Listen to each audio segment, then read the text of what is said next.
नमस्कार साथियों, ज्ञान स्थली गुरुकुल में आपका स्वागत है। साथियों, करंट अफेयर्स से हमारा आज का टॉपिक है जनगणना का पहला चरण 1 अप्रैल से गृह मंत्रालय द्वारा यह अधिसूचना जारी की गई है। यह करंट अफेयर्स हमारी 6 जनवरी से 10 जनवरी के बीच की है। हम 5-5 दिन की करंट अफेयर्स आपके सामने लाते हैं। हमारी करंट अफेयर्स में मुख्य प्रश्न ही होते हैं। इधर उधर के फालतू फंड के प्रश्न हम इसमें शामिल नहीं करते हैं, इसीलिए हम 5 दिन की करंट अफेयर्स एक दिन ही आपके सामने लाते हैं। तो जनगणना से पहला प्रश्न हमारा, जनगणना का पहला चरण किस तिथि से प्रारंभ होगा? तो ये 1 अप्रैल से प्रारंभ होगा। 1 अप्रैल से भारत में जनगणना की शुरुआत की जाएगी। अगला प्रश्न,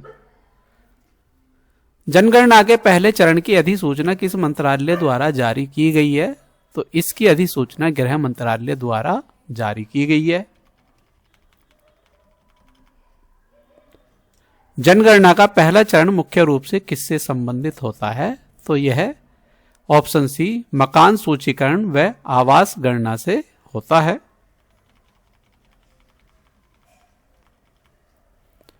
भारत में जनगणना कराने का संवैधानिक जिम्मेदारी किसके पास होती है? तो यह जिम्मेदारी गृह मंत्रालय के पास होती है। गृह मंत्रालय जनगणना कराने का कार्य करता है। जनगणना का दूसरा चरण सामान्यतः किससे संबंधित होता है? तो यह जनसंख्या गणना से होता है। Option B. अगला टॉपिक है हमारा, उत्तर प्रदेश में 32,679 पद का अभी विज्ञप्ति आई है। तो इस विज्ञप्ति में 3 वर्ष की छूट सभी को दी गई है, चाहे वो किसी भी कैटेगरी का है। तो इससे हमारा पहला प्रश्न है, उत्तर प्रदेश सिपाही भर्ती में कुल कितने पदों पर भर्ती की जाएगी? तो ऑप्शन और प्रश्न भी आपके सामने ही है। 32,679, ये ऑप्शन बी। टोटल पद हमारे यह हैं। उत्तर प्रदेश सिपाही भर्ती में सभी वर्गों को कितने वर्ष की आयु सीमा में छूट दी गई है? तो सभी वर्गों को 3 वर्ष की छूट दी गई है। नागरिक पुलिस, सिविल पुलिस के लिए कितने पद निर्धारित हैं? तो सिविल के लिए हमारे 10,469 पद निर्धारित हैं। अगला प्रश्न, पीएससी या सशस्त्र पुलिस के लिए कितने पद रखे गए हैं? तो ऑप्शन सी 15,131 पद पीएससी के लिए सृजित हैं।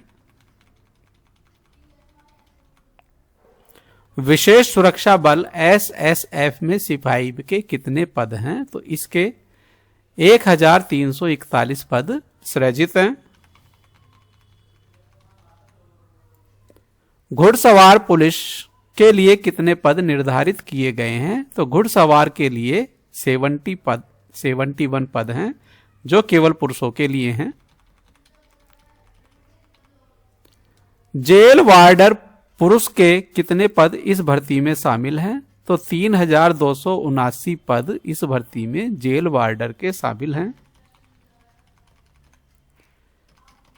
जेल वार्डर महिला के लिए कितने पद निर्धारित हैं? तो ऑप्शन बी 106 पद महिलाओं के लिए निर्धारित हैं। यूपी सिपाही भर्ती में आयु सीमा में वृद्धि का लाभ किसे दिया गया है? तो यह सभी वर्गों को दिया गया है।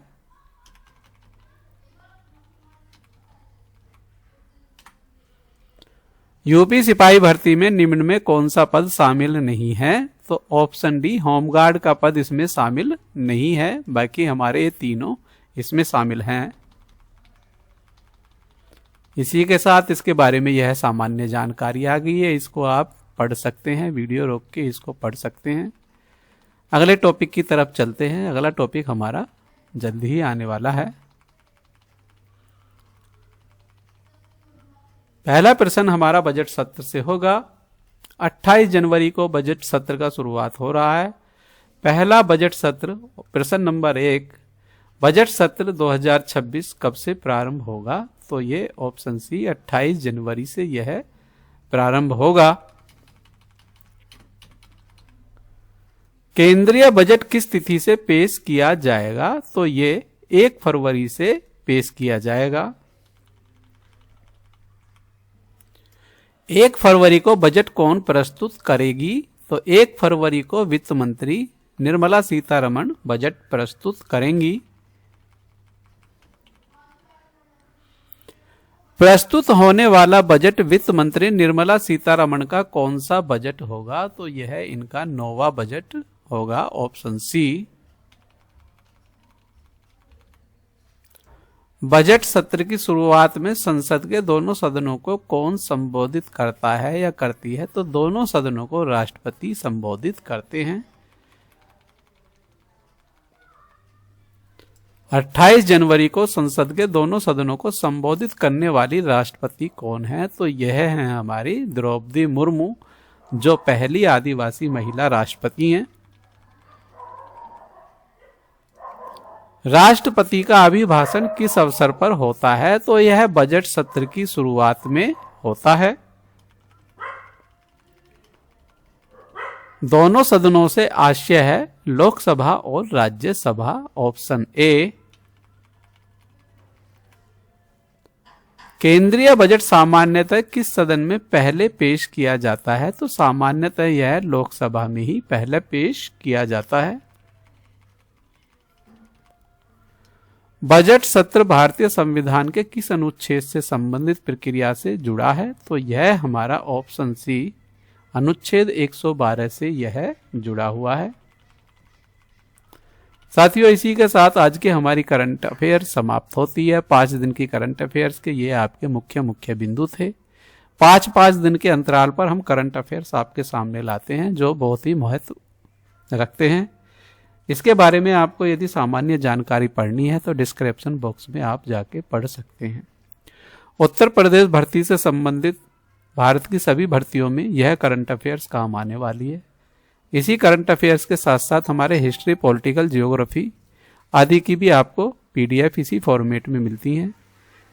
तो यदि आपको वीडियो अच्छी लगी है तो वीडियो को लाइक कीजिए, वीडियो को शेयर कीजिए। यदि आपने हमारा चैनल सब्सक्राइब नहीं किया है तो चैनल को सब्सक्राइब कीजिए। मिलते हैं नई वीडियो के साथ, तब तक के लिए जय हिंद, जय भारत, धन्यवाद साथियों।